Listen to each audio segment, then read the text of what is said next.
Common Knowledge is brought to you by PureMTGO.com and InkedGaming.com. Use coupon code CCMTG10 at checkout for a 10% discount on all Inked Gaming supplies and accessories. You can support the show directly through Patreon at patreon.com/common knowledge.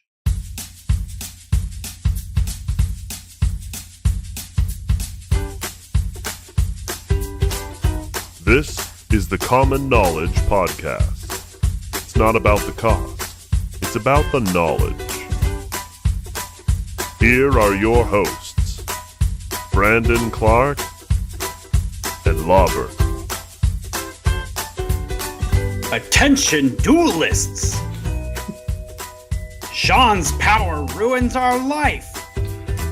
Yeah, my power just surged and we lost the first 10 minutes of the episode, so we're going to do this all again, except faster, because ain't nobody got time to do that stuff again. Do this again. There's this part where we laughed a bunch because I was trying to do a funny voice and I couldn't really do it very well, and we laughed and it was fun. But you guys don't get to hear that anymore because Sean's power, so... Yep, buying a computer battery this week, so that's actually already in my Amazon cart. It just, I don't have it yet. No. All right. So how are you doing? I don't know. Less good than I was about 10 minutes ago. Mood. Big mood. All right. Well, we are an MTG Popper podcast. Mm-hmm. And we're going to be talking Popper because it's what we do. Yep, bunch of random stuff this week. No specific topic. We're covering an email, I guess, and some other random stuff, but no big overarching thing. I think we're going to probably do this type of episode more often. Yeah. Sean and I have actually talked about it, and today is sort of going to be the first episode of this new format where instead of having a specific topic every week where we kind of go deep on it or whatever, those are going to be relegated to, maybe once a month or something. But we want to more focus on, league results from that week, challenge results, what decks are catching our eye, if there's new sideboard tech happening. We just want to make sure we want to start focusing more on the decks and the cards in the decks and what's going on. And I don't know, we feel like this kind of just works out really well. That we are feeling like we wanted to do this. And it seems that Magic as a whole is trying to take a more competitive turn, especially with Popper, with, the ability to qualify for whatever the Pro Tour is now going to be called. You can Magic do that. Fest, maybe? I think those are Grand Prix. Or Grand Prix are still what the tournaments are called, but they're held at Magic Fests, which are like cons for Magic. I can't get it all straight anymore. Grand Prix, it'd be like Grand Prix at Magic Fest Las Vegas or something, or the name Grand Prix is just gone. I don't know, one of the two. Nobody knows what's going on anymore. I do know that the name for the PT has changed. Your friends will know it, your dog will know it, your twin brothers will know it, their twin brother friends will know it, your mom is going to tell her moms about it, and everyone's going to know about it. Your mom is going to tell her moms. I don't know. I was trying to quote the ad. Did you see the ad at the Game Awards? No. Where it was like the most 1990s cringe thing I had ever seen. Like, I don't know. Like, it was like screaming fans everywhere, and it's like, you're the new Magic World Champion, and everyone's like holding Magic cards and pens, like, sign my Magic card, and this random girl gives you a hug, but like you're just the TV screen, so she does like the weird like, oh, I hugged you, and you're like, and your mom will know it, and your dad will tell his friends about it. And then they'll know about it. And you're the Magic World Champion of the world. And everyone will know about it. As bad as the commercial was, it was kind of an exciting announcement. But anyway, we're getting way off topic. The show, we want to try to go back to our roots. We started the show originally as a competitive podcast. we think one of the best ways to give our listeners a competitive edge is to make sure that they're as informed as possible week in and week out about what's going on in leagues, what's happening in the challenges, what decks they need to expect. And we just didn't feel like we were covering that fully with just our once a month power rankings. So yeah, that's what we're going to be doing going forward. And I definitely, when I was suggesting stuff for the show, I wanted to do a whole bunch of evergreen topics, like, say, our blocking episode, where if someone searches for blocking and magic and they want to know more about it, learn how to do that better, we will pop up. And I think that's been established. We have a lot of those, and being a competitive Pauper podcast is what we're going to focus on in the future. Yeah. And I mean, we're still going to try to do those type of evergreen deep dive episodes. At least once a month, I think, is what our plan is. But anyway, should we just get into what we are playing? Yeah, before the power goes out again. Whew. Cross your fingers, knock on wood. I was about to knock on my table, and then I remembered that my microphone's really bad and that the vibrations would probably make me have to restart everything. So I'm not any more technical stopped. I was like, oh no. Okay. What are we playing? So this week I actually didn't play much Magic at all. It's sort of the semester's winding down, and between work and school and everything, I just have not had a lot of time to play Magic. I tuned in and played a little bit of Arena, but it was mostly just for the convenience of how easy it is to just open Arena and play 3 games. I can play 3 games of Magic in 12 minutes, get my gold, and then bounce out, So that's really more what it was than anything. It was just kind of I don't really have time to play Magic much. So I do have time to try to get some gold. So that's what I did. But if I was playing Magic, I would definitely still be playing the crap out of this Blue-Black Delver deck. Yeah. Deck's hot. What about you? This week, I basically played a whole bunch of random stuff. I was just brewing. If I had an idea for a deck, I threw it together. So I threw together 2 deck lists and played 1 game, and was like, yeah, that sucks. And then threw a couple new cards in, like Corrupt Control. When I was testing out Corrupt Control, I played against. I don't remember what he was playing. Oh yeah, it was some brew of his own, and I ended up posting that video because it was basically what I was talking about last week, where they play a Circle Protection Black. I don't have any ways to win the game, but they have less cards in their deck, so I go for the win that way. And I chose to have a really clickbaity title because he was kind of ragey in chat, and I did edit out his name and stuff like that, and I just thought that would make a funny video. I'm all about the clicks. I don't even know if you had the chat in the video. No, I took it all out. I didn't want to risk his name getting out there. I don't want to dox anybody, but I did think it was pretty funny. But yeah, he was pretty upset that you milled him out, I guess. Yeah, he was saying learn to play.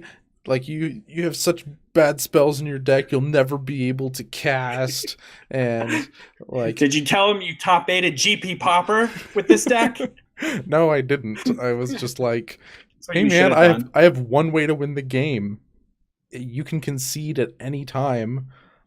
And he's just like, you're so bad, this wouldn't work against anybody else. And I was like, all right, yeah. Have fun on YouTube. This wouldn't work against anybody else. That's got to be the worst way to insult someone. What you're doing is so bad, it only would work against me because that's how bad I am. I didn't even think of it that way, but yeah, that's exactly what he did. That's what we was playing. Let's get into the card of the week then. Card of the week. Oh man, what's the card of the week? So our card of the week this week is a card called Foil. So for those of you who don't know what this card is, It's 2 and a blue for an instant. It says you may discard an island card and another card rather than pay foil's mana cost. Counter target spell. So this is sort of an interesting card, right? I mean, do you think this card would be like any good or?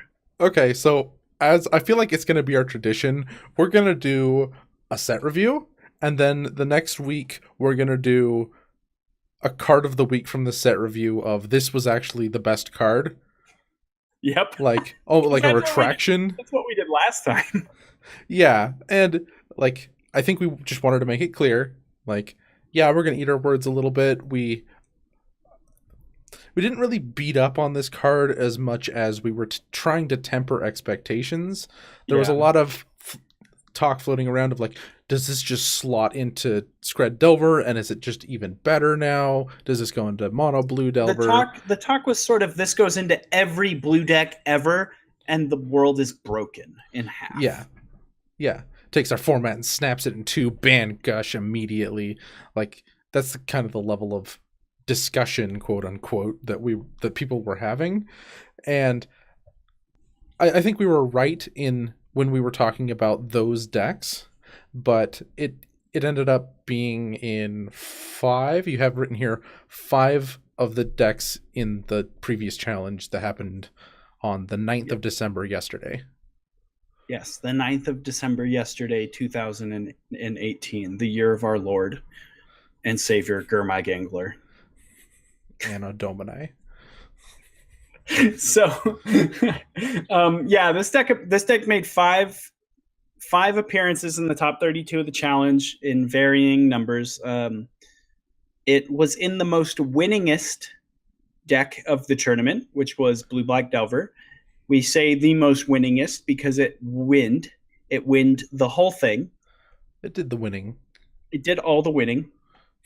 And there were actually 3 copies in this Blue Black Delver list. And this is where I think I'm going to eat my words the most, because I'm pretty sure I said this on the show, but I just felt like foil didn't go into any Delver of Secrets deck, period. I don't know if I actually came right out and said that on the show, or if like people got that from me, but that's definitely how I felt. But after I saw this deck list and looked at it a lot more, I think like almost instantly, just like seeing the deck list, I was just like, yeah, I was wrong about that. This card definitely belongs in Blue Black Delver. Mm-hmm. And there are a couple of big things. First of all is obviously it fuels your delve. You know, like this card is a free Dark Ritual that counters a spell. Yeah, they took out a counterspell and 2 Thought Scours really to play 3 copies of foil. And the deck functions on 2 mana. Like it can kill something and have a blue up if it has 2 mana. Like I think 3 is the sweet spot because it can play counterspell along with a kill spell, but it has extra cards it can throw away to foil. So I think it might be the best deck for foil, since like we're seeing it slot into that deck really well actually, and it was already the highest power level to begin with. There were other lists that were playing foil and did quite well, but if I had to point to a deck of like, this is where our foil overlord is, it's Blue Black Delver. I think I agree. The other reason why I just didn't feel like foil went into Delver decks was because I didn't feel like you could get away with 2 copies of Gush and foil in your deck. Like you need to up your Gush count. And I feel like that's one of the things that we kind of touched on, was that this card's not going to just slot into decks. It's going to change the way these decks are built, and increasing Gush counts is one of the main ways to do that. And I just couldn't think of wanting more than 2 copies of Gush in my Delver decks because of these mana concerns, these mana reasons. Like, you know, blue red Delver and blue Delver kind of need to hit like 4 mana. Like that's sort of their sweet spot of being able to ninja the deep hours and still hold up Spell Source Sprite or Counterspell or something like that. Scred a decently sized target too, yeah? Yes, it also in Scred Delver, like you just need to have more than 3 lands so that your Screds are not worse lightning bolts. Mm-hmm. And so that was sort of, I think, where a lot of my preconceptions about how this card wouldn't work came from. But I also just didn't consider the fact that the blue black deck just operates on 1 to 2 mana so efficiently that it can afford to be throwing away its third and fourth land regularly to foil to help fuel its daze's and stuff. And so that's sort of where I overlooked this card in that deck list. And yeah, I think I agree with you. Like, this might be the best foil deck, is these blue black decks with Gurmag Anglers and stuff. Yeah, as of this podcast, I want to say it is. Yeah, but that could be different next week, but as of now, I think that's my opinion. briefly going over the other decks that had foil in them, I actually think it's like, okay, yeah, I definitely see this. One was blue black Reanimator. It's a good way for that deck to pitch things into the yard, and it doesn't really need like the tempo advantage that this gives, but the discarding isn't so much of a drawback. It's kind of looking to do that anyway, and that deck doesn't need a ton of mana. It needs any color, a black for Exhume, and then protection, and this does exactly that. Yeah, and the last deck that had it, or that we saw, was Is It Blitz, which I think also is just fine. You know? Yeah, I've been on the podcast. I know that I've said this. I just don't like thinking about Is It Blitz. So like, yeah, it's probably pretty good in Is It Blitz, but I don't think about that deck very often. Just because it's annoying. Yeah. So I don't know. I think we were part wrong, but we were part right. Like, I think that our original conception or Conception. Yeah, that was the word I wanted. I think I even said it, and then conspection. I don't even know what I was saying. I think that our original conceptions on this card were partially correct in that the fair decks still don't want this. I believe we did even just say that it would want to go in like an unfair deck. I think that I said it would want to go into inside out combo. But yeah, I still don't know about that one. Like, I can definitely see it. I probably end up eating my words. I think that it could very easily replace the Dispels in the main deck. Oh, that's true. That's true. I think that it very easily could. But yeah, we kind of felt like if this was going to go into a deck, it was either going to be a deck that was designed around foil and the abusive synergies that you can get out of having free counterspell and powerful discard outlets. And we're kind of seeing that with this Reanimator deck. That's literally exactly what Blue Black Delver wants. Like, it abuses that synergy very well with delve threats like Gurmag Angler and being able to tap out for threats and still have ways to protect yourself. And Blitz is just another.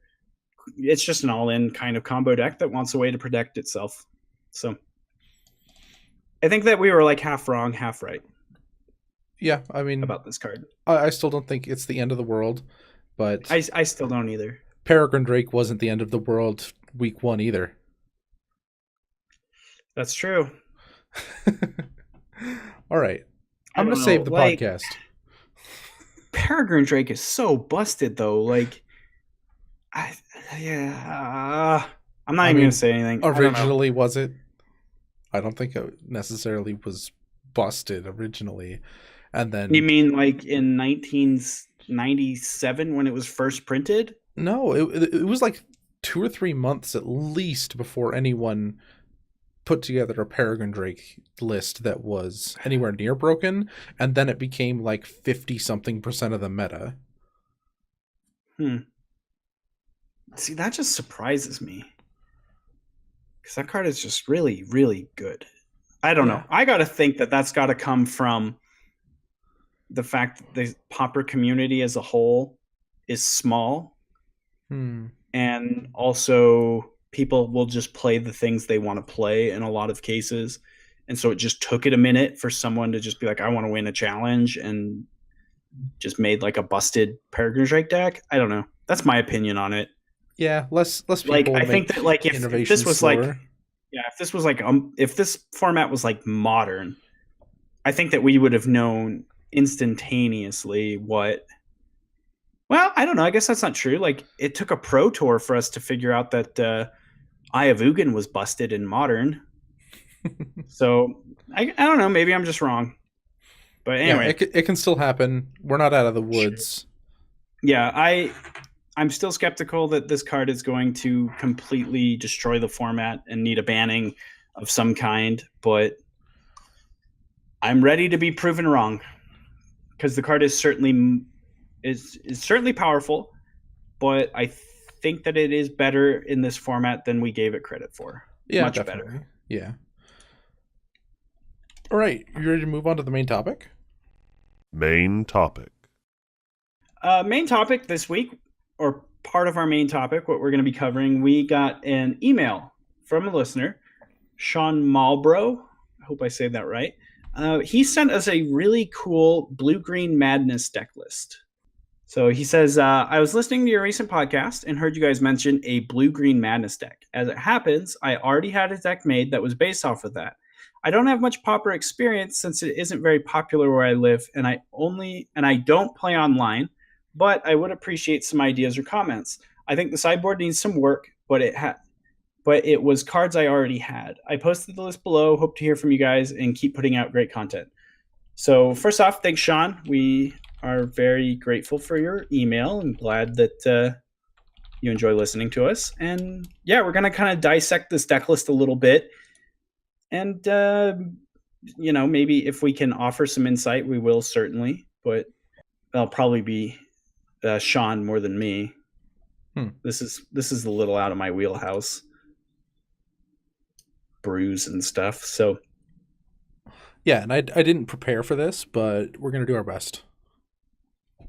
Okay, so the creatures, we've got Aquamoeba, 4 Arrogant Worm, 4 Basking Rootwalla, 3 Cunning Survivor, 4 Wild Mongrel. Instants, we've got 4 Circular Logic, 3 Gush, 4 Obsessive Search, 4 Vines of the Vastwood, 3 Artful Dodge, 3 Slip Through Space, and then 20 lands, 4 Woodland Stream, 10 Islands, 6 Forests. Okay, and that's the main deck. Before we go any further, I'm going to explain some cards because I'm sure people aren't familiar with them. So for the creature package, first is Aquamoeba. This is a 1/3 for a blue and a colorless that you can discard a card at any time to switch its power and toughness. So it could be a 3/1 or a 1/3, whatever is least convenient for your opponent, and it's a discard outlet. We have 4 Arrogant Worm, which is just like the Renegade Worm that just got downshifted. It has Madness for 2 and a green, and then its normal casting cost is 3 green for a 4/4 with trample. So Arrogant Worm is like a lot of the brawn in the deck. Aquamoeba is like a little stabby guy. It can do a lot of damage, but you have to like fuel it with cards out of your hand. We have 4 Basking Rootwalla, which is of course the 1 mana. It's never cast for 1 mana though. Guy with Madness. You can pay 0 for its Madness cost, so it's a free discard guy. That's a little bit of card advantage there. That's nice. And it has a colorless and a green to give it +2/+2 until end of turn. And you can only activate that once a turn. So Basking Rootwalla is, I think, one of the best cards. Like it's a really, really good card. We have 3 Cunning Survivor, which is the 1/3 that gets +1/+0 every time you discard a card. And then we have 4 Wild Mongrel, which you should be familiar with. It's the 2/2 for 2, colorless and a green. You can discard cards to it to change its color and give it +1/+1. Okay, so those are the creatures. Do you think are there any additions or anything that you think you would change about the creature lineup? This has to be an aggro deck. Like, just keep in mind that this has to be an aggro deck. You have to try to go fast. You're playing blue-green, So you don't have really any removal, and there's a lot of decks that are going to go under you. You can't rely on counter spells, especially when your counter spells are circular logics and they require setup with a creature. And if you don't have setup with a creature, or there's something wrong with your graveyard, those just don't work. Like, I guess you can pay 2 and a blue, but that's not the most exciting thing, is it? No, not really. So, for instance, we do have 4 circular logic, which is the Madness counterspell, 3 gushes, which is good. Let's leave that probably where it's at. Maybe, yeah, let's leave that where it's at. And then we have 4 obsessive search, which is the 1 blue for an instant draw card, isn't it? Is it instant? Obsessive search is... It is an instant. Yeah. And then we have Vines of Astwood for the instants. And everyone's got to know what Vines of Astwood is. If you don't, memorize it. And then just to finish it out before we actually get into the nitty gritty, I've got 3 Artful Dodge, which is a single blue for give target creature unblockable, and then has flashback for a blue as well. And we have 3 Slip Through Space, which gives a creature unblockable and a draw card. And it's a colorless spell. Okay. I actually want to start with the mana base. Okay. I think that's the easiest way we can make an improvement. You're playing Cunning Survivor, you should be playing Ash Barrens.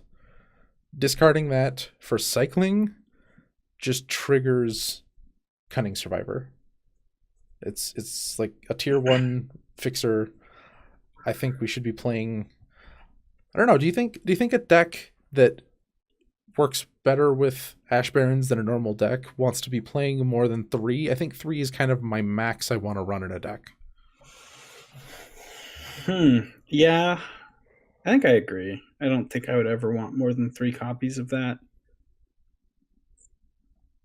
Especially with like Gush in your deck. Yeah. You just never want to be in this situation where you're playing a colorless land, where you're just like, I've got to play one of these Ash Barrens and then I can cycle my other Ash Barrens, like if you just get like a double Ash Barrens opener, like you just don't want that as rare. You want that to happen as rarely as possible. And so I think that 3 is a good number when you have ways to abuse the discard, and you just are fine with the extra ways. Cunning Survivor triggering when you cycle Ash Barrens is powerful enough that I think 3 is fine. Yeah, and I want to get all of the woodland streams out of the deck. You're a Gush deck, don't play things that aren't basic lands, is what I want to say. Yeah, so I also like maybe doing like 3 Ash Barrens, 2 Evolving Wilds. So yep. you cut the 4 woodland streams from the deck, cut 1 forest maybe, and that makes room for those 5 cards. I think the forests, you want to minimize the green in your deck. Right. Because Basking Rootwalla, you don't need green for. You can get to that anyway. Wild Mongrel, you do need green for, but like it doesn't need to come down turn 2. You're not a very green heavy deck. Like, you don't usually need more than 2 green sources. Yeah, this is a base blue deck, and that's kind of why I'm thinking Vines of Vastwood doesn't fit. I just want to cut the Vines of Vastwood. Maybe not. Maybe like I could be convinced that it's not all of them, but it's probably all of them. Like, and you think that's just on the back of the mana? You want the mana base to be more blue focused to support cards like Gush, and you just don't think Vines fits because of that, or do you just don't think that the effect you're getting out of Vines fits in the deck? I mean, the effect is good. Like, I think this can function as a deck that has these kind of oops, I win turns where you can have a Cunning Survivor and a Wild Mongrel So, and just discard, discard, discard, discard. You're dead. here's a thought. What about mutagenic growth? A few copies of that in place of vines. Pseudo does the same thing. You kind of get that pump effect to deal extra damage, but because this format is largely damage-based removal and like minus removal, Yeah. mutagenic growth still kind of works as a pseudo Vines of the Vastwood to protect your guy. I think absolutely. A lot of your guys have a high toughness to begin with, and that makes it even better.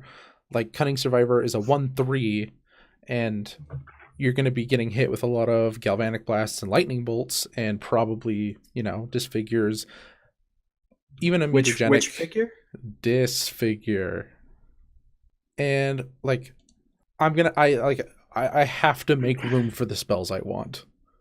I want to put spells in this deck that aren't in here right now. And Vines of Vastwood I can just find an issue with it already of like, say I have a forest and I have 2 islands, which is probably going to be the most common 3 lanes that you're going to have on turn 3. Or later turns, it's probably going to be 1 forest, maybe 2. Every time you play a green spell, you can no longer cast Vines of Vastwood, and those are probably going to rot in your hand. Fair. Okay. Word. I kind of want to. I know you have some cards that you want to talk about putting in this deck, but I think I only have one, and that's foil. Yeah, that's exactly what I was thinking. Okay. Like we're a foil format now. We have foil, and you're a discard deck. Yeah, you have gushes already. You can really benefit off of another powerful discard outlet. I think, and like putting your guys into play instant speed. Like if your opponent does something, I don't know. I mean, heaven forbid they do something main phase 1 that you can foil, pitch one of your guys, cast it on their turn, and now you've just like ruined their combat. I don't know. It seems powerful. I definitely think it is powerful, and I think it's also bolstering another change I wanted to make to the deck. I really want to add more Cunning Survivors. I think so. 4th Cunning Survivor. Yeah. So you're at -4 Vines of the Vastwood, plus foil, plus Cunning Survivor. How many foils are you thinking? 2, 3? 3 is the max we've seen in a deck, so I don't want to go past that. Like that seems that's maybe a little bit much. But so maybe 2. You have 3 gushes in your deck, which it's going to be hard to cast some of these spells, I admit. So I want to start with 2. Okay. So we're -4 Vines, plus 2 foil, plus 1 Cunning Survivor. And I guess plus a mutagenic, right? Sure, plus 1 mutagenic growth. And I think another place we want to put more mutagenic growths in are to cut out some of the unblockable effects, like the Artful Dodges and the Slip Through Spaces, maybe. I think that's right. I think you do probably want some kind of unblockable effect. I like the Artful Dodges a lot. And I'm like torn between, do I like the cantrip of Slip Through Space, or do I like the fact that Artful Dodge synergizes with the deck, in that it's something that can be discarded, that can be used later? I don't know. I think I kind of like Slip Through Space more. I'm trying to count how many cards we want to discard. I guess that's true. There's already a lot of madness. And like right off the bat, one of the things that I don't like about this deck is it's trying to do 2 things. We've got our aggressive strategy and counterspells. Like if you're going to be counterspelling, most of the time it's going to be things on their turn, and your power doesn't really do a whole lot there, which is awkward, but there's no way around that. That's just going to be one of the things the deck does, is have Cunning Survivors that are like, I don't know, 5/3s on your opponent's turn for no reason. Yeah.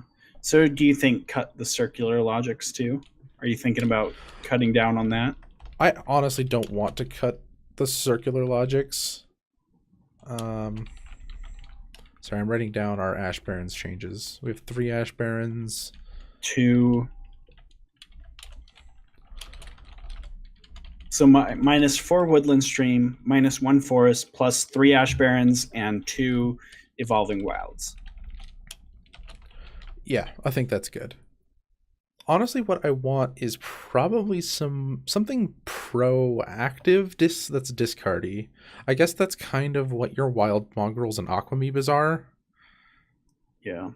You could also do in place of Obsessive Search, you could do the blue Faithless Looting. That's kind of what I was thinking. What is that card called again? Careful Study. Yeah, Careful Study. That's the one. Honestly, when I first read Obsessive Search, I thought it was Careful Study. Like, I forgot the name of Careful Study, but I read Obsessive Search and was like, oh, 1 blue, draw 2, discard 2. It fits the art still, definitely. That's true. They are very similar. As far as cards that I like to discard, I know one of the old mainstays of the old, because this was actually like an archetype when I started playing Pauper. I don't know if it was tier 1, but people played it. They were playing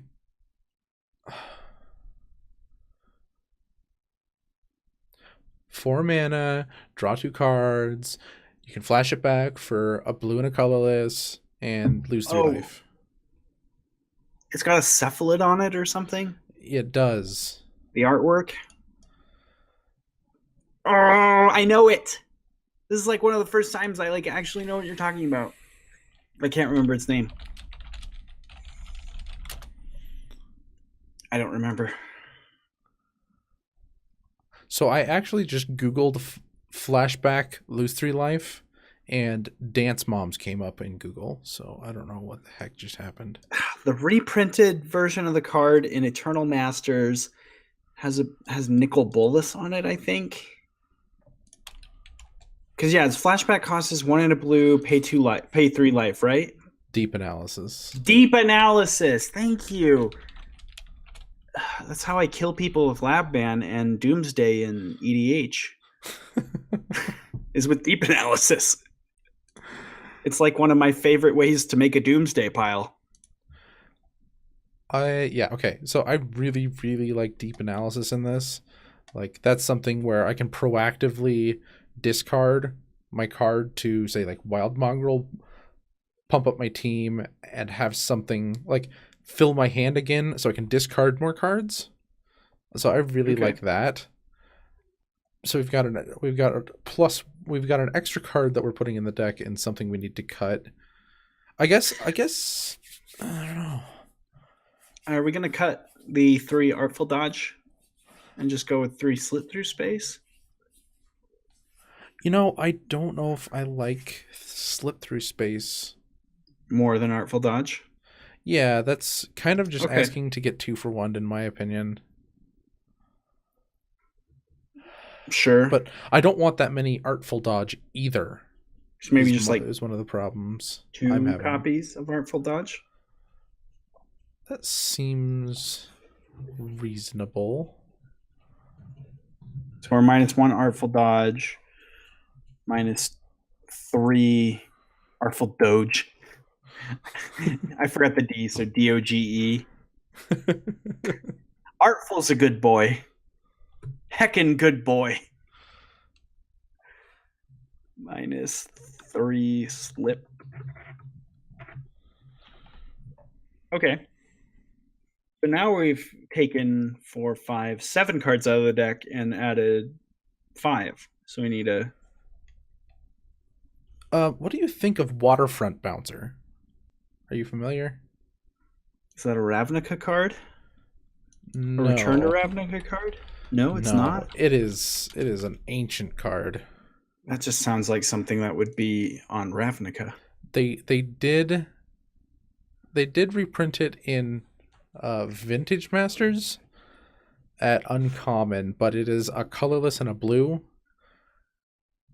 for a 1/1 that you can pay a blue and tap it and discard a card to return a creature to its owner's hand. Okay. So it's a repeatable bounce. It's actually pretty slow, but it actually plays decently well with your counter spells, since you can get something off the field and then counterspell it. Okay. What do you think of that? It kind of, clears a path. It's just a little bit slow. Like, you need a lull in the game to actually play it out. Yeah, and I just don't know how much time this deck gives you. Like you said, there's no removal, and I think we're going to be hinging really hard on the counter spells plus clock to win games. Like, counter spells are to fly. Flies are the worst. So out of nowhere. It wasn't, because there was a fly for like ever, and I just couldn't take it anymore. I don't even know what I was saying. All right. Yeah, we don't have removals, so we're going to be hinging a lot on our counter spells to protect our threats plus deal with their threats. And I think that like our clock is also going to be really important. We don't want to be slow necessarily. We kind of want to be. I mean, is 19 creatures we're up to 20 creatures now? Is that enough? It kind of feels like that's kind of low. No. And one of the creatures that I was actually thinking about is Hooting Mandrills. I think that's respectable. What do you think about Hoot Hoot? Like 2 to 3 copies of that guy. Yeah. Did you ever do Pawns of Tarkir drafts with me and Glenn Bell? No. Wait, I think I did one, and it was loud. Like anytime any of us got a Hooting Mandrills passed to us in the draft or cast in a game, we would go hoot hoot hoot hoot hoot hoot. Yeah, I remember that. Hoot, hoot. We would just do that every time one of us saw it in a pack. We'd open a pack, hoot hoot hoot hoot hoot hoot hoot hoot. Taking it or not, didn't matter. We just had to hoot. Anyway, yeah, I think that card would be pretty good in this deck, right? Yeah, I think we need more creatures. And it kind of gives you an alternate angle of attack, something that you don't have to discard, but it's going to also play off of your careful studies, and they're going to kind of pick up incidental value from your foils. Oh, you put 4 careful study in here. That might be a lot, just because we cut all the obsessive searches, right? I like some number of obsessive search, but like I don't know, like 1. Meh. What would you think about? I don't know. I like just loading up on careful studies and having a bunch of ways. Like, it's a reliable way to discard cards. If it fills up your graveyard for Hooting Mandrills, then we need another deep analysis. That's what I was going to say. Let's get another flashback spell in here, like another deep analysis or like a think twice or something. Yeah, and we've still got artful dodges in here. We've got 2. Yes. So there's another. We've got something that we're okay discarding. Do you think Rancor plays into this at all? Like, it's a form of evasion where say like a cunning survivor gets large and they block it, you can kind of plow through a little bit, and you can combine it with, like, I don't know, mutagenic or something, and have it live and then roll over a whole bunch of damage. I don't know. We are using a lot of our life total at this point. I don't know. We need to make one more cut though, because we've taken out 4 vines, 4 obsessive search. Oh, I didn't. Oh yeah, we are going to keep it at 4 careful studies. I think 3 is probably a better number. You want to do 3? Okay, and that puts us evens. Like, multiple is fine, but you don't want to see multiple, but Like one early game, one mid game, I think is okay. Sure. So far, where we're at are -4 Vines of the Vastwood, -4 Obsessive Search, -1 Artful Dodge, -3 Slip Through Space, +3 Careful Study, +2 Foil, +1 Cunning Survivor, +1 Mutagenic Growth. Honestly, we could do Rancor over the Mutagenic Growth. I don't know. I kind of like the Mutagenic Growth as a way to protect things. Just like a one-off, like, surprise. But then we have 2 Deep Analysis and 3 copies of Hooting Mandrills to buff up that creature count. Yeah, I really like the Hooting Mandrills. If we have that many Careful Studies and foils and stuff, I think that we're gonna have plenty of fuel for the hoot hoot. Hoot hoot hoot hoot hoot hoot hoot hoot hoot hoot. Okay, what is our man? What is our? So from my experience, I mean, we are playing 3 Gush.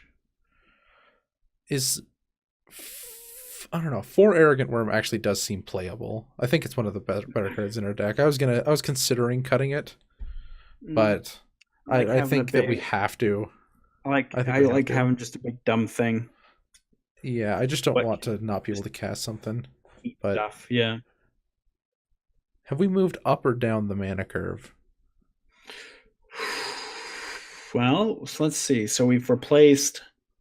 I think we've moved up because we've added the Deep Analysis. Well, okay, hold on. Mutagenic is 0. Foil is 0. Yeah. Careful Study is 1. Careful Study is 1. Hooting Mandrills is 1, and we've added a Deep Analysis and a Cunning Survivor. Right, but we also have cut 1 mana spell, 1 mana spell, 1 mana spell, 1 mana spell. Since what? I don't know. Is Vines a 1 mana spell? Kinda. Kind of. It's like 1.5. Sure. So I think this is. Okay. We've cut a bunch of 1 mana spells for 3 free spells. 2 Deep Analysis. So we have, like, just the 2 Deep Analysis, we have increased the curve slightly, but not a lot. I think we're okay with 20 lands if that's where you're going. Yeah, I was just kind of thinking out loud. Thinking out loud. That's what the homeless British guy sings about. What's that guy's name? I don't know. The redhead guy. He was homeless, and now he sings songs, and people think he's the best. He has a song literally called "Thinking Out Loud." We found love right where we are. Oh, the guy that was in Game of Thrones? Oh yeah, he was in Game of Thrones. Arya almost killed him, but then didn't. I wanted so bad for Arya to kill him. It's like, kill him. Kill them all.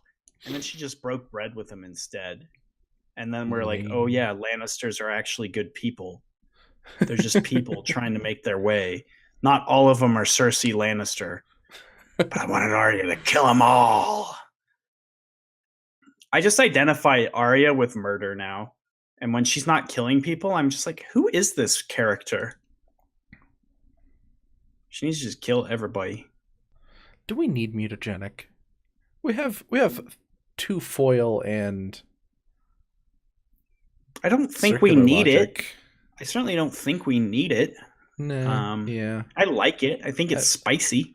Yeah. But if you can, I don't know, if you can come up with a mediocre argument for almost anything else, I'll probably take your word on it. Like, I'm not like sold on mutagenic growth, like betting my kid's life on it, you know? No, it was sort of just my idea for Vines of Vastwood supplement. Okay, this is one of the things I always do when I'm brewing a deck. Well, not always, but I do this quite frequently. I look up my cube and see if there's any cards in there that I have not considered. I wish Cloud of Fairies was legal. Looter Ilkor. He's the same guy that sings the song about finding love in the club. Or no, not the club, the bar. Love clubs aren't the best place to find a woman, so the bar is where I go. And there's the Teletubbies dancing to it on YouTube. Oh, I don't know he sung that song. It's a good song. I know I just totally derailed the podcast again, but It's okay. I'm probably only going to think about this until I can remember his name. Yeah, I don't know. That's fine. But I don't. Do you think Looter Ilcor fits? I assume you know what that is. The blue and a Yeah. colorless for a 1/1 with shadow. Whenever it deals damage to an opponent, Discard a card, draw a card, or draw a card, discard a card. Draw a card, discard. I actually never noticed that is not combat damage. It's just whenever it deals damage. Mm-hmm. That's cool. It could be okay. It doesn't. What do we have? So how many discard until outlets after do we combat. have? Lots. We have like 15 different discard outlets. With Aquamoeba, Wild Mongrel. Yeah, 4 Aquamoeba, Careful 4 Stubby. Wild Mongrel, 3 Careful Study, 2 Foil. Maybe 4, 8, 9, 10, 11, 12. Oh, 13. I was off. Like way off. Oh. There's miscalculation. What does that do again? It's a blue and a colorless. Counter target spell unless its caster pays an additional 2, and it has cycling for 2. That's not amazing. It's kind of expensive, is what I'm thinking. Ed Sheeran. Yeah, that's who it is. Edge of Autumn. Lol. What is that? Oh, I know what Edge of Autumn is. For the listeners at one home, it's green. 1 and a green. If you have 4 or fewer lands, you can cast it and go get a basic land and put it into play, or you can sacrifice a land to cycle it. So I don't think we can give up lands, but that's kind of funny. We don't consider any off-color spells just for the madness value. Yeah. Because I know that there's the 0, if you discard it, it's 0 mana, and it can return a creature from your graveyard to your hand. Yeah, I think that's fine. Yeah. What is that card again? I don't remember the name. It's called Call to the Netherworld. Oh, it's decidedly worse than I thought it was. Return target black creature card from your graveyard to your hand. Madness of 0. Unplayable. Yeah. No wonder I've never seen it in a deck. Unplayable. We could look at the sideboard if. Yeah, let's do that. Let's move on and we'll talk about the sideboard. I think that this is a really good start of how we would the direction we would try to take the deck list so far. But let's look at the sideboard. So 2 days, 2 Dispel, 2 Naturalize, 2 Plummet, 2 Prey Upon, 2 Pulse of Marasa, 2 Spontaneous Mutation, 1 Vapor Snag. So that's actually a really good choice, I think. I'm talking about Spontaneous Mutation. Mm-hmm. That might be good enough for the main deck. Are you familiar with that spell? No. So Spontaneous Mutation is a single blue for an enchantment, and enchanted creature gets -X/-0 for each card in your graveyard. Oh. It really can kind of clear a path. It does not synergize with Hoot Hoot.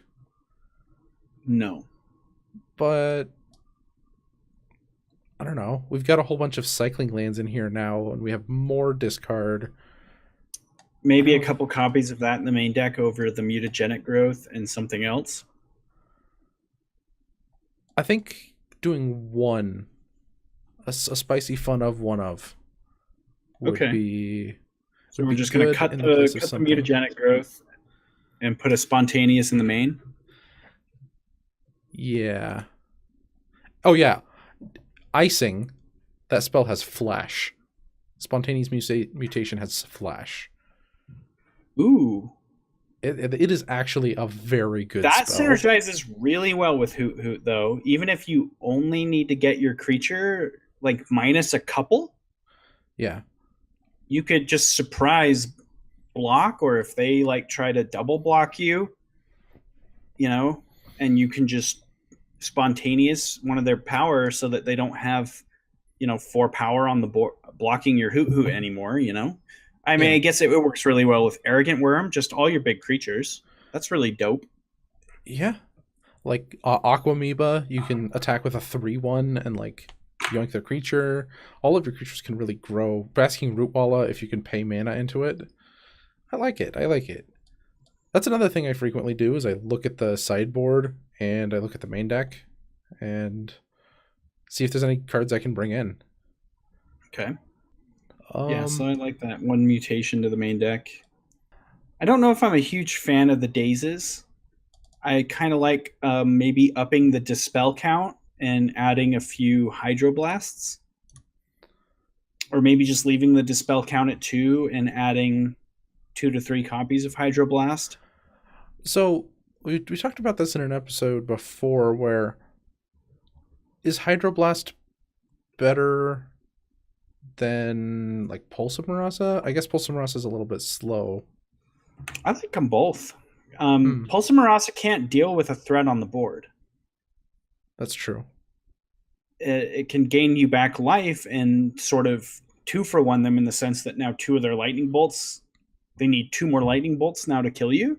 But I just like having a cheaper way to interact on turn 1 and 2 that can also tag their threats in the burn matchup. Oh, and easy swap out in Hour of Devastation. They printed a better Naturalize with cycling, didn't they? Oh, yeah, I think so. Showed some kind of lady coming out of a sarcophagus. Yeah, was it 2 mana or was it 3? Was it 2 and a green? I thought it was. And then it cycled for 2 colorless, or was it 1 and a green? I don't remember. Oh, okay. So it's a Dissenter's Deliverance, and it does not target enchantments. It's destroy target artifact, cycling for a green, and it is instant green and a colorless to play. I think I would rather have the ability to kill an enchantment in my sideboard card because I think the cycling is less relevant when it's a sideboard card. Like, I'm bringing this in because I know I want it to do one job, and that's kill artifacts or enchantments. So I care a lot less about cycling. I'd rather have the mobility of Naturalize. Yeah. I want to say that I would rather have the 1 mana destroy target artifact or enchantment with CMC 3 or less. Oh, natural state. Yeah, natural state I think is just better in this. Okay, yeah, I can totally get behind that. A better version of Naturalize. So we've got 2 Naturalize, 2 days, added 2 natural state, and we're adding 2 Hydroblast, 3 Hydroblast. I like 3. And I feel like this deck is going to be kind of a dog to burn, just because it's going to take it a minute to get off the ground. the speed of it. Yeah. So I kind of like 3 Hydroblasts. So we got to make a cut. Yeah. Maybe Prey Upon. Cut I'm not one Prey Upon. I'm not psyched about Prey Upon. I'd probably want to cut all of those. I kind of like maybe even upping the natural state. So cut the 2 Prey Upons so cut 2 days, 2 Prey Upon, 2 Prey Upon, 2 Naturalized for 3 natural state and 3 Hydroblast. I think that's probably good, yeah. Okay. Sweet. So should we just cover all the changes that we would make again real quick before we move along? Should we just read the final deck list? Yeah, that too. Okay. I'm going to try to do it, and I'll probably have to edit myself. We've got 4 Aquamoeba, 4 Arrogant Worm, 4 Basking Rootwalla, 4 Cunning Survivor, 4 Wild Mongrel, 3 Hooting Mandrills for our creature package. For our instants, we have 4 Circular Logic, 3 Gush, 2 Foil, a Spontaneous Mutation, throwing that in there with the instants. And then for our sorceries, we have 2 Artful Dodge, 3 Careful Study, and 2 Deep Analysis. And then finally for our lands, we have 5 Forest, 10 Islands, 3 Ash Barrens, and 2 Evolving Wilds. Boom. Then sideboard, 2 Dispel, 2 Plummet, 2 Pulse and Marasa, 2 Spontaneous Mutation, 1 Vapor Snag, 3 Natural State, 3 Hydroblast. Yeah. So that's where we're at. I think if I see anybody playing the deck that we just brewed, I'm gonna go crazy. I think I'm actually gonna put this together and like see if we can do it for a common Coliseum. I think that'd be perfect. Yeah. That'd be way cool. We could do this for Common Coliseum. Yeah. Cool. And then we can report on the results of that. Yeah. Awesome. Cool. All right. Well, thanks again to Sean Malbrough for the email and for listening and all the support. We really appreciate it. I really enjoyed that. That was a lot of fun, actually. Yeah. That actually went a lot longer than I thought it would. I thought we could do this kind of quick and then have other stuff, but I think that we might just call it a show here. Yeah. I mean, I don't know how you could think that's quick when my turnaround time on decks is about 4 months. From when I start brewing it to when I make a video, it's like 4 months, seriously. That's true. So that is very, very true. So anyway, really hope this was insightful for you. And again, Sean, thank you for the email. We really love hearing from listeners. And I don't know, it still just kind of blows my mind that someone would even come to me with a deck list and ask like, hey, what is your take on this? You know, that it kind of just is really cool to me. It means a lot. So I don't know. It's just nice to know that people are listening and appreciate like what we're doing. It's cool. Yeah, definitely. It's very cool. Yeah, and there's definitely more changes you can make to this deck list. I don't want to say that's anywhere near perfect, but I don't want to be here for more than an hour. Sean could do a 4-month show for us where he just is all of his updates and tweaks to this deck list. So we were going to try to cover some of the 5-0 league results, but we are running a little long. So I think I'm just going to kind of skim just the surface of it. But basically, the 5-0 decks from this most recent deck dump for Magic Online, we had Blue-Black Delver, Red-White Rally, Marasa Tron with Stonehorde Dignitaries in the main. So it was almost a 5-color Tron list. We had Inside Out Combo, Boros Monarch, White-Black Pestilence, Blue-White Tron, Stompy, Is It Blitz, and Affinity. So I guess just maybe keep those decks on your radar going into leagues and challenges this week. And then shout out to the guy who got 32nd place with Colossal Dreadmaw. Yeah, Sean really wants to talk about that deck. I didn't want to talk about it. I just wanted to mention on the podcast that like you just wanted to be part of the meme. Yeah, I think it's hilarious. Spencer did say once that our podcast had the highest meme value of any podcast in the CC network. So high praise in my book. The highest of praise. I feel like, you know what? If we're not memeing, are we doing our job? I say no. I agree. You did the face again. I don't even know if that story made it into the show. That story might have got cut out. Oh no. Or did I even talk about it on their show, or did I just tell you the story before we recorded? You told me the story. I can't remember in which iteration of the show it was in. It definitely wasn't in the second iteration. I can't remember if it was even in the first or if it was and we lost it to Sean's That's power. exactly what happened. We lost it. Yeah. Should I tell the story? It's really Real not fast. a good. It's really not a good story, but I thought it was really funny. Can I summarize? Brandon did a Twitch emote in real life without thinking. That's it. Well, that's the whole story. That's all it was. And someone called me out on it. I said something snarky to someone, and they were like, "Oh, I see what you just did." And I went, and he went, "Did you just do a Twitch emote IRL, you loser?" And that was the story. Poggers. Oh gosh. All right. Let's get out of here. All right. Thank you guys for listening to this week's episode of Common Knowledge. Thank you for trucking along with us. Episode 50 is a big milestone in my opinion. And we're just going to keep going strong. Forever. We ain't stopping. We're like a boulder. No, not a boulder.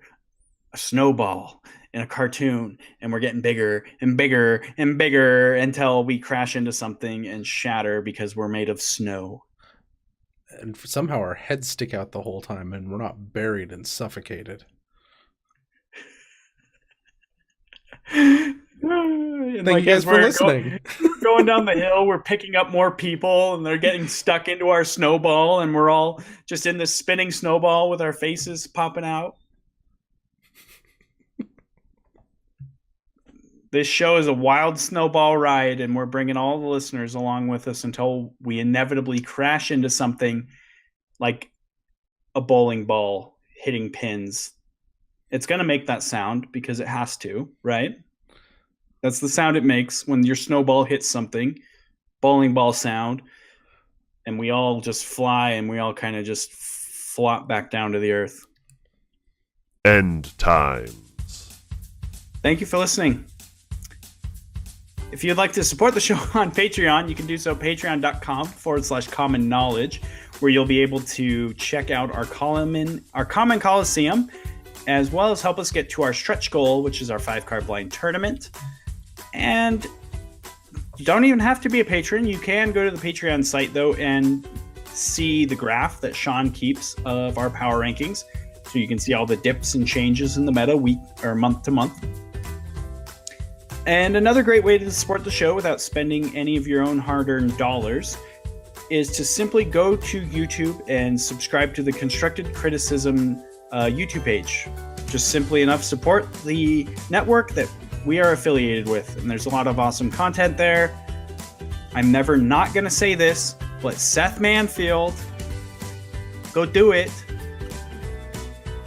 And if you would like to email us, like Sean did, and get an entire show devoted to you, you can do so at commonknowledgemtg@gmail.com. We love to read your emails. It makes us feel special. And lastly, or not lastly, we've still got the Twitter stuff. Okay. Second to lastly, but most importantly, thank you to our sponsors, puremtgo.com and inkgaming.com. Go use coupon code CCMTG10 when you check out at Ink Gaming to get a 10% off of your order and send a little kickback towards our network. So, now lastly, Sean, where can the listeners get in contact with you if they would wish so to do so, the contacting? You can... What? I'm just about to give Sean an aneurysm. He's just like, the grammar. The bad. You can follow me on Twitter at Lobbert8. That's LOBBERT number 8. And you can look me up on YouTube if you just search for Lobbert. You can follow the podcast at CK Podcast MTG. And we have a Facebook. If you just search for Common Knowledge, ask for an invite and we will approve you. Where can they find you, Brandon? You can also find me on Twitter at bclark_CK. You can find me in the Common Knowledge Facebook group. And you can also just find me in like the Constructed Criticism Facebook group. So those are some places you can find me. And we're done. Bye. Bye. Bye forever.